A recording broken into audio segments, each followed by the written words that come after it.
오늘 아침을 여는 말씀은 누가복음 17장 17절의 말씀입니다. 예수께서 대답하여 이르시되 10사람이 다 깨끗함을 받지 아니하였느냐? 그 9은 어디 있느냐? 할렐루야! 오늘 말씀을 통해서 주님의 뜻을 깨닫는 지혜와 기도의 응답을 누리는 은총이 우리 모두에게 넘치게 될 줄로 믿습니다. 오늘 예수님께서는 누가복음 17장 11절부터 19절까지 10명의 나병 환자가 치유함을 받는 내용을 소개하고 계십니다. 이 나병 환자들이 모여 살았던 사마리아라는 그 지역은 과거에 이방 민족과 혼혈한 사람들이 산다고 하는 그 이유로 남쪽 이스라엘 사람들로부터 멸시받았던 땅, 버려졌었던 땅이었습니다. 그래서 이스라엘 사람들은 멀리 이동할 때 사마리아 지역을 가로질러 가면 빠르게 갈 수 있는 그 길도 삥 돌아서 며칠이 더 걸리더라도 사마리아 땅을 밟지 않고 가곤 했었습니다. 그렇게 버려진 사마리아 땅 가운데서도 또 버려진 땅이 있었으니 바로 갈릴리 지역과 사마리아 지역 경계선에 있었던 나병 환자촌이었습니다. 나병이라고 하면 지금은 한센병 또는 문둥병이라고 부르는데요. 세포가 무감각해지면서 살이 떨어져 나가는 병이라고 합니다. 당시 나병은 하나님께 저주받은 사람이 걸리는 병으로서 큰 죄를 저질러 하나님을 노엽게 한 사람이 걸리는 그 죄의 대가라고 믿었었습니다. 또한 전염성이 있어서 따로 추방하고 격리시켜서 나병 환자들끼리만 모여 살았던 그 격리촌이 바로 갈릴리 경계선에 위치한 사마리아 땅에 있었다고 하는 것이죠. 그런데 일반인이라면 절대 그 근처도 얼씬하지 않을 그 격리촌에 예수님께서는 의도적으로 그곳을 지나가십니다. 유대인으로서 사마리아 땅으로 들어가시는 것도 이례적인 결정이지만 더군다나 나병 환자촌으로 들어가시는 것은 예수님의 제자들의 입장에서는 더더욱더 이해되지 않고 또 꺼림칙한 결단이었습니다. 그러나 예수님은 묵묵히 그 길을 걸어가십니다. 나병 환자 10명의 이야기는 사복음서에서 유일하게 이 누가복음에만 등장합니다. 의사 출신인 이 제자 누가의 시선에는 예수님께서는 소외된 사람, 아픈 사람, 모두가 꺼리는 사람들에게 기꺼이 찾아가시는 사랑의 주님이심을 보았다고 하는 것이죠. 다른 제자들은 이 이야기를 다루고 있지 않은데 어떻게 제자 이 누가는 이런 치유자 예수님의 모습을 기억하고 있었을까요? 아는 만큼 보인다고. 제자 누가의 마음속에는 힘들고 어려운 자를 향한 애잔함과 간절함이 있었기 때문입니다.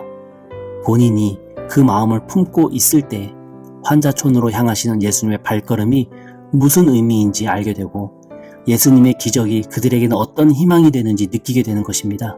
그리고 무엇보다 예수님의 말씀이 이 제자 누가 본인의 마음에 위로가 되는 것입니다. 이 나병 환자의 치유 사건으로 제일 먼저 마음의 위로를 얻고 소망을 꿈꾸었던 사람이 누구였을까요? 저는 회복과 치유를 항상 마음에 품고 지냈던 이 누가복음의 저자 누가 자신이었을 것이라고 저는 확신합니다. 제자 누가 자신이 이 기적을 회상하며 마음이 위로를 얻고 신앙이 더더욱더 뜨거워졌을 것입니다. 우리도 몸이 치유받기를 원하고 또한 마음의 상처가 회복되기를 원하는 것은 마찬가지 아닙니까? 어떻게 그런 일이 가능합니까? 무엇보다 먼저 내가 마음속에 치유자, 회복자, 예수님을 만나고자 하는 그 간절함과 애절함이 있어야 된다고 하는 것입니다. 예수님은 그 간절함을 아시고 내가 어떤 환경에 있든 묵묵히 걸어와서 만나주시는 분이십니다. 그럴 때 주님의 그 말씀이 내 삶에는 피가 되고 살이 된다고 하는 것이죠. 우리가 예수님의 제자 이 누가처럼 주님의 뜻을 위해 달려가고 주님께서 바라보는 곳을 함께 바라볼 수 있는 사람이 되어야 할 것입니다. 혹 이 자리에 영적으로 메말라 신앙의 정체를 겪고 계신 분이 계시다면 회복을 갈망하는 마음으로 기도하실 때에 주님께서 친히 찾아오셔서 그 마음을 어루만져 주시고 간절했던 만큼 충만한 기쁨으로 회복되어지는 귀한 주의 은혜가 있기를 간절히 축원합니다. 본문 말씀을 이제 보겠는데요. 12절입니다. 한 마을에 들어가시니 나병 환자 10명이 예수를 만나 멀리 서서. 이 마을은 일반인이 살고 있는 곳이 아닙니다. 왜냐하면 일반인과 나병 환자는 율법적으로 함께 지낼 수 없기 때문입니다. 즉 이 마을은 나병 환자 촌이었다고 하는 것이죠. 이 마을에는 많은 나병 환자들이 있었고 예수님과 그의 제자들이 걸어 들어오는 것을 기이하게 여기며 깜짝 놀랐을 것입니다. 많은 나병 환자들 중에서 단지 10명만이 예수님을 알아봤습니다. 가까이 다가서지는 못하고 멀리 서서 소리를 치고 있습니다. 13절에 보니까 소리를 높여 이르되 예수 선생님이여 우리를 불쌍히 여기소서 하거늘. 이들에게는 평생 한 번 있을까 말까한 기회가 온 것이고 지푸라기라도 잡는 그 심정으로 예수님께 외치고 있습니다. 저는 이 부분을 묵상하다가 이 마을에 이 10명 이외에 다른 나병 환자들도 많이 있을 터인데 왜 나머지 사람들은 예수님께로 나오지 않았을까를 생각해 보았습니다. 전국 각지에서 모인 나병 환자들이 많이 있었기 때문에 마을까지 이루지 않았습니까? 그러나 이 10명을 제외한 대다수의 환자들은 예수님께 나오지 않았습니다. 왜일까요? 잠을 자다가요? 아니면 몸을 움직이기가 어려워서요? 그럴 수도 있습니다.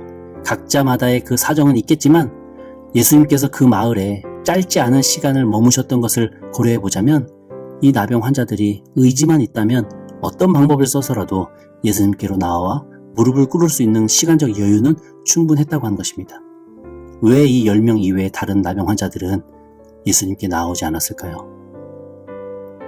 그들의 마음속에 이미 수년간 쌓여왔던 절망감과 패배감이 가득했고 예수라는 그 선생 만난다고 해서 뭐 하나 달라지겠냐라고 하는 그 불신앙이 있었기 때문입니다.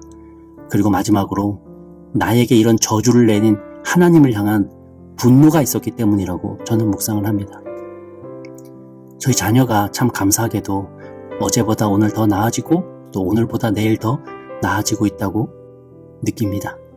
저희 아이가 또래들에 비해서 조금 발달이 느린데요. 많은 부분 변화되는 것을 이렇게 보면서 긍정적으로 감사하다가도 또 한편으로는 솔직히 마음에 분노가 부릴 듯 올라오기도 합니다. 하나님 왜요? 도대체 왜요?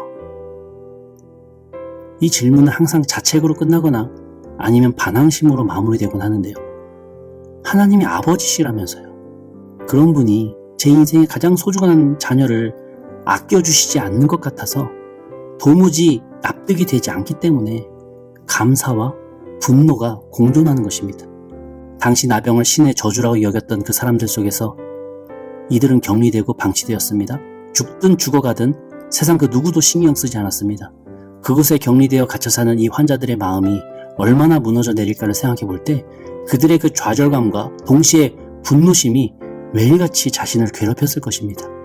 그런 와중에 10명은 예수님께서 고쳐줄 수 있다고 한 그 신앙이 있었고 자신의 그 분노와 또 좌절을 뒤로 한 채 주님께로 나와 외칠 만한 믿음이 있었기에 인생의 전환점을 맞이하게 됩니다. 우리는요, 답을 알고는 있습니다. 아무리 절망스럽고 아무리 분노가 가득하다 할지라도 결국 답은 예수더라고요. 그 예수님께서 우리 마음에 찾아와 주셔야만 절망 중에 소망의 끈을 붙잡고 오늘을 살아내는 것이고 분노 중에 위로의 손 붙잡고 내일도 살아갈 수 있는 것입니다. 이 10명의 환자들처럼 다 내려놓고 예수님께로 나와야 한다고 하는 것이죠. 그 간절함으로 예수님 찾을 때 주님께서 내가 난도질한 내 이 상한 심령을 어루만져 주시고 꺼져가는 그 절망 속에서 소망의 등불을 다시 지펴주시는 그 회복의 역사가 있다고 하는 것입니다. 많이 마음이 힘듭니다. 어렵습니다. 그러나 결국 답은 예수님밖에 안 계시다는 것을 꼭 기억하시면서 그 예수님 붙잡고 그 안에서 답을 찾으시는 저와 우리 성도님 되시기를 기도하겠습니다. 13절에 보니까 10명의 나병 환자들만이 예수님께 나와서 예수 선생님이여 우리를 불쌍히 여기소서라고 간절하게 애원합니다. 모두가 우리를 죄인 취급하면서 하나님께 저주받았다고 손가락질하는 우리를 주님께서 부디 불쌍히 여겨주셔서 은혜 베풀어 달라고 하는 절규입니다. 예수님은 그들의 절규를 들으셨고 너희가 다 나았다 또는 죄에서 사해졌다 이런 말씀을 하지 않으십니다. 14절에 보니까 제사장에게 가서 너희 몸을 보이라라고 말씀하셔요. 당시 나병은 하나님의 저주 때문에 걸린 병이라고 믿었기 때문에 종교적 권한으로 제사장이 나병의 완치 여부를 판단했었습니다. 그래서 제사장에게 가서 몸을 보이라라고 말씀하셨던 거예요. 나병 환자 입장에서는 지금 이 썩은 몸을 제사장에게 보이라고 하는 거 아닙니까? 지금 이런 몸으로 제사장에게 간다고 하는 것은 격리지역 이탈한 죄와 제사장을 기만한 죄 그리고 사람들에게 피해를 입힌 죄 등 너무나도 내가 감수해야 될 것이 많은 것입니다. 쉽게 결단할 수 없다고 하는 것이죠. 그런데 예수님께서는 왜 이 병든 몸을 갖고 있는 이들에게 제사장에게 가서 그 몸을 보이라고 말씀하셨을까요? 이들의 믿음의 순도를 보시겠다는 겁니다. 정말 나에게 의심 없이 99% 전문가도 같은 믿음으로 나아온 게 맞는 것인지 아니면 분위기에 휩쓸려 찔러보기식으로 믿는 척 하는 것인지 보시겠다고 하는 것입니다. 그런데 사실 예수님께서 왜 모르시겠어요? 다 아시죠? 그러나 이 나병 환자들이 자기 스스로의 믿음을 되돌아볼 수 있도록 순종을 요구하고 계시는 겁니다. 한마디로 너희 믿음대로 될지어다 라고 하는 그 말씀을 돌려서 제사장에게 가서 너희 몸을 보이라 라고 표현하심으로써 스스로의 믿음을 돌아볼 수 있도록 하셨다고 하는 것입니다. 내가 정말로 그렇게 믿고 있었나? 내가 한치의 의심도 없이 예수님의 그 은혜 입기를 간구했었나? 내가 정말 그랬다면 정말 한치의 의심도 없이 제사장을 향해 달려갔겠죠. 그런데 정말 이 10명은 믿음의 고백대로 한치의 의심 없이 나병에 걸린 그 몸으로 제사장이 있는 도시를 향해서 걸어갑니다. 14절 끝부분에 보니까 그들이 가다가 깨끗함을 받은지라. 힘들게 한 걸음 한 걸음 걸어가는 그 도중에 회복의 역사를 경험했다고 하는 것입니다. 그들의 그 믿음이 얼마나 귀한 것이며 또한 얼마나 귀한 순종입니까? 이들은 평생 잊을 수 없는 귀한 은혜를 입었고 더 중요한 속사람이 변화되는 새 사람이 되어서 앞으로 예수님의 가르침대로 살아가는 그 믿음의 자녀가 된 것입니다. 내 심각한 그 인생의 문제 앞에서 예수님을 만났고 믿음으로 순종함으로써 그 회복의 은혜를 입었다고 하는 것이죠. 우리 사랑하는 영도고 중앙교회 성도님들 삶에도 믿음으로 나아가는 중에 자연스럽게 그 회복을 경험하는 그 은혜가 있기를 기도하겠습니다. 그리고 평생 그 은혜를 간직하시며 더 넓은 주님의 뜻을 깨닫고 더 성숙한 신앙인으로서 영적인 풍요함을 누리게 되시는 주의 자녀 되시기를 간절히 소망하겠습니다. 그렇게 회복된 10명 중에 단 한 명만이 다시 그곳으로 돌아와서 예수님 앞에 엎드려 감사를 드렸어요. 제사장에게 몸을 보이기 전입니다. 성경을 잘 보시면 제사장을 만나 완치 판정을 받고 돌아온 것이 아니에요.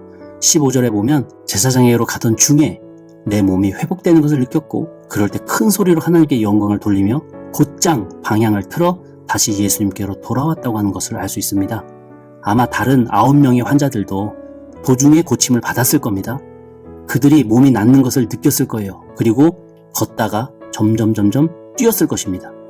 그럴 때 한 명이 다시 나병 환자촌으로 돌아가는 것을 보면서 그들은 속으로 참 저 사람이 바보 같다라고 여겼을 것입니다. 아니 지금 제일 중요한 게 제사장 만나서 완치 판정 받는 것이지 왜 다시 그 돼지 소울 같은 병균 가득한 그곳으로 돌아갈까? 진짜 바보네. 지금 이 본문 말씀을 읽고 있는 우리도 제일 중요한 것이 우선은 제사장 만나는 것이라고 생각하고 계시진 않았습니까? 왜요? 곰곰이 생각해 보니까 저도 제가 제일 소중했기 때문이더라고요. 예수님께 받은 그 은혜, 그것 역시도 내 기쁨을 위해서 필요한 것이었더라고요. 예수님으로 인한 삶의 보람도 내 삶이 무의미하지 않기 위해서 필요한 것이었더라고요. 나만을 위한 신앙생활을 제가 하고 있었습니다. 그러나 이 한 명은 이 은혜를 내 기쁨만이 아닌 예수님의 기쁨을 위해서 사용합니다. 다른 9명의 환자들 마음속에는 예수님의 이름이 벌써 사라진 지 오래입니다. 빨리 나병에서 완치 판정받고 예수님 만나러 돌아가기는커녕 빨리 다시 고향 가서 가족 만나고 사랑하는 사람들 만나고 지인들 만나기에 바빠요. 왜요? 그들에게 있어서 주님께 받은 그 은혜는 나를 위한 선물이기 때문입니다. 나 잘 먹고 나 잘 살고 나 행복하기 위해 필요한 것이 주의 은혜였다고 하는 것이죠. 물론 틀린 신앙이라고 말하고 싶진 않습니다. 저라고 뭐가 다르겠습니까? 그런데 한 가지 깨달은 것은 이렇게 값없이 받은 그 은혜를 주님께서 내려주신 그 이유가 정말 나 그리고 내 가족만을 위한 하나님의 선물은 아니었다고 하는 것입니다. 다시 그 나병 환자촌으로 돌아왔어요. 여러분 그곳으로 가고 싶으시겠습니까? 내가 절망했던 그 자리, 내가 자책했었던 그 자리, 먹고 살기 위해서 경쟁했었던 그 자리, 수십 년을 분노 가운데 살았던 그 자리, 어떻게 그 자리로 다시 돌아가고 싶겠습니까? 이 사람에게도 그곳은 분명 힘든 자리였을 것입니다. 그럼에도 불구하고 그곳에 누가 있기 때문에 다시 돌아간 것입니까? 누가 있었기 때문이죠? 바로 예수님이요. 반만 맞는 답입니다. 사실 그가 다시 이곳으로 돌아온 그 이유는 예수님과 그의 이웃이 있었기 때문입니다. 몇 년을 나와 함께 울고 웃었던 내 이웃이 있었던 곳이었기 때문에 지금도 절망 속에서 하루하루 자책하고 울고 있을 내 이웃이 그곳에 있기 때문에 내가 누리는 그 은혜를 그들에게 전하고 그들도 그 은혜를 누리며 예수님을 믿는 주의 자녀들이 되기를 바랬기 때문에 너무나도 만나고 싶은 제사장이 아니라 힘들고 어려운 그 자리로 다시 예수님 곁으로 돌아온 것입니다. 누구를 위해서요? 내 이웃을 위해서요. 16절에 나와 있는 것처럼 예수님께로 돌아와 엎드려 감사를 고백합니다. 받은 은혜를 나 잘 먹고 나 행복하기 위해서만 사용하는 것이 아니라 예수님께 감사의 고백을 통해서 이웃들에게 희망을 주고 이웃들에게 그 복음을, 그 좋은 소식을 전하기 위해서 돌아왔다고 하는 것입니다. 그제서야 비로소 예수님께서 이렇게 선포를 하세요. 19절인데요. 일어나 가라. 내 믿음이 너를 구원하였느니라. 예수님께서는 오늘 말씀 중에 구원이라고 하는 단어를 처음 언급하십니다. 10명 모두가 주의 은혜를 입었다고 해서 10명 모두가 구원을 받는 것은 아니었다는 것을 우리는 알 수 있습니다. 그렇다면 어떤 사람이 은혜 너머에 있는 주의 구원의 역사까지도 누리는 주의 자녀가 될 수 있는가? 여러분 다 아시지 않습니까? 바로 이 사람처럼 주님께 감사하는 사람이요? 저도 그렇게 말하고 싶지만 사실은 아닙니다. 예수님께서 오늘 이 본문 말씀을 통해서 너가 받은 그 은혜만큼 도로 나에게 감사할 줄 알아야 한다라고 말씀하시는 것은 아닙니다. 너가 입은 그 은혜에 반의 반이라도 나에게 그 되갚는 감사를 해야 한다라고 말씀하시는 게 아닙니다. 예수님께서 감사 받으시려고 은혜 베푸시는 분이 아니라는 것 우리 성도님들께서 다 아시지 않습니까? 물론 감사하는 삶이 참 귀하지만 오늘 이 본문에서 예수님께서 우리에게 하시고자 하는 그 말씀은 우리가 받은 그 은혜가 있다면 그 은혜는 나와 내 가족만을 위해 주신 것이 아니라 그 은혜를 내 이웃을 위해 나누며 그들에게 예수님을 전하는 것이 진정 은혜를 주신 목적이라고 하는 것입니다. 나와 함께 먹고 자고 일하고 웃고 동고동락하던 내 이웃에게 그 기쁨을 나누며 예수님을 전하라고 주신 선물이 은혜라고 하는 것이죠. 이름도 나오지 않는 그 사마리아 사람이 주님께 받은 그 은혜로 인해서 내 영혼이 구원받았을 뿐만 아니라 그 마을 전체에 예수 그리스도의 이름이 높여지고 하나님께 영광을 돌리는 귀한 역사가 벌어졌다고 하는 것입니다. 내 이웃을 내 몸처럼 사랑하라고 하는 그 말씀이 이 이방인의 고백을 통해서 그 낮고 천한 곳에서 이루어진 것입니다. 나는 세상을 향해 달려간 9명 중에 1명입니까? 아니면 예수님의 마음을 알아서 다시 되돌아온 그 1명입니까? 이 자리에 나오신 우리 성도님께서는 이미 예수님 앞에 나와 계신 줄로 믿습니다. 여러분 한 가지 궁금한 게 있지 않으십니까? 제사장에게 후딱 달려갔던 그 9명이 나중에 어떻게 되었을까요? 성경에는 더 이상 기록하고 있지 않지만 탈무드에는 이렇게 기록되어져 있다고 합니다. 끝내 예수님께 받은 그 은혜를 나만을 위해서 살아갔던 그 9명은 다시 나병이 재발했고 그렇게나 돌아가고 싶지 않았던 그 사마리아 땅 나병 환자촌으로 격리되었다고 합니다. 그 중에 1명이 레위 사람이었는데 나병이 재발하여 다시 끌려가던 그 도중에 같이 고침 받았었으나 예수님께로 돌아갔었던 그 사마리아 사람과 길 위에서 마주치게 되었고 서로 말없이 서로의 처지를 확인할 때 이 레위 사람은 울며 후회했다고 하는 그 내용입니다. 내가 받은 그 은혜로 끝이 아닙니다. 그걸 끝이라고 생각하면 결국 이 9명의 실수를 반복하게 되는 것입니다. 나는 주님께 받은 그 은혜를 나와 내 가족만을 위해 누리며 살아가고 있지는 않습니까? 아니면 내가 받은 그 은혜를 작게나마 전하고 나누며 내가 만났던 그 예수를 알리고 내 삶의 현장에서 나와 함께 거하고 있는 그 이웃에게 하나님의 나라를 전파하고 있습니까? 우리가 받은 그 은혜가 나에게도 행복이고 우리 가족에게도 기쁨이 되지만 주님께서 주신 그 은혜는 그것만으로는 전부가 아니라는 것을 꼭 기억하시는 우리 영도 중학교 성도들 다 되시기를 소망합니다. 이런 은혜를 나누고 또 전하는 복된 오늘 하루가 되시기를 주님의 이름으로 간절히 축원합니다. 아멘. 우리 함께 기도하시겠습니다.